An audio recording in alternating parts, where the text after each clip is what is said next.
বছরের শুরুটা যদি বাবার দর্শন করে হয় তাহলে কেমন হয়। বাবার দর্শন করে চলে এলাম অশোক যেখানে বৌদ্ধ ধর্ম গ্রহণ করেছিল। নমস্কার। আজকে বাংলায় ১৪৩৩ অর্থাৎ নতুন বছর কিন্তু পড়ে গেছে। বাংলায় আজকে নববর্ষ। সবাইকে জানাই নববর্ষের শুভেচ্ছা ও ভালোবাসা। আজ সকাল থেকে আমি স্নান করেছি প্রথমে, এরপর পুজো দিতে গিয়েছিলাম মন্দিরে। যদিও আমি এখন বাড়ির বাইরে রয়েছি, তবুও বাঙালিয়ানাকে ছাড়তে পারিনি আমি। তো চলুন, আজ নববর্ষের দিন আমি বাংলার বাইরে রয়েও কি করে দিন কাটাচ্ছি তাই আপনাদের মাঝে তুলে ধরবো। বর্তমানে আমি রয়েছি আমার দিদির বাড়িতে, উড়িষ্যা। বছরের শুরুটা সুন্দর করার জন্য আমি চলে এসেছিলাম ভুবনেশ্বরের অত্যন্ত প্রাচীন ব্রহ্মেশ্বর মন্দিরে। চলুন তাহলে আজকের দিনটা আমাদের সঙ্গে উপভোগ করুন। বাড়ি থেকে অনেকটা দূরে থাকলেও বাবার দর্শন পেয়ে মনে হচ্ছে বছরটা খুব ভালো কাটবে।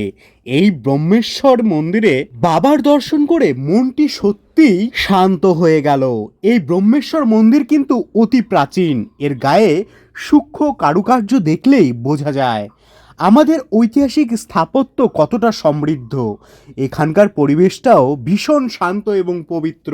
এই ব্রহ্মেশ্বর মন্দিরের ঠিক পাশেই রয়েছে আরেকটি মন্দির, তা হলো ভাস্করেশ্বর মন্দির। বন্ধুরা, আপনারা কি জানেন এটি উড়িষ্যা তো বটেই, গোটা ভারতবর্ষে সর্ববৃহৎ শিবলিঙ্গগুলির মধ্যে অন্যতম একটি। প্রায় ৯ ফুট উঁচু এই বিশাল শিবলিঙ্গ দেখে সত্যি বলতে আমার মন ভরে গেল। এমন দর্শন সচরাচর মেলে না। মনে হচ্ছে বছরের প্রথম দিনই একটি বড় আশীর্বাদ পেয়ে গেলাম। যাই হোক বন্ধুরা, সকালের পর্ব শেষ করে দিদির বাড়ি গিয়ে একটু বিশ্রাম নিলাম।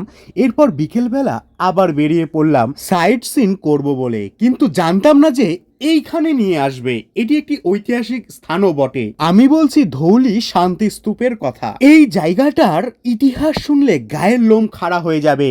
এখানেই সেই ভয়ঙ্কর কলিঙ্গ যুদ্ধ হয়েছিল, যা রক্তক্ষয় দেখে সম্রাট অশোকের মনও পরিবর্তন হয়।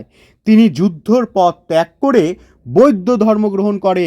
আজ সেই স্তূপটি সারা বিশ্বের কাছে শান্তির প্রতীক। বাই দ্য ওয়ে, এই স্তূপটি কিন্তু পাহাড়ের ওপরে রয়েছে। এই স্তূপ মূলত বৌদ্ধ ধর্ম নিদর্শন বা গৌতম বুদ্ধের প্রতীকও বলা যায়, যেখানে তিনি শান্তির প্রতীক হিসাবে আজও রয়েছে দাঁড়িয়ে। তো বন্ধুরা, এই ছিল আমার পয়লা বৈশাখের প্রথম দিন কাটানোর অভিজ্ঞতা। তোমাদের কেমন লাগলো তা অবশ্যই কমেন্ট করে জানিও, আর তোমাদের কেমন কাটলো সেটিও জানাতে ভুলবে না।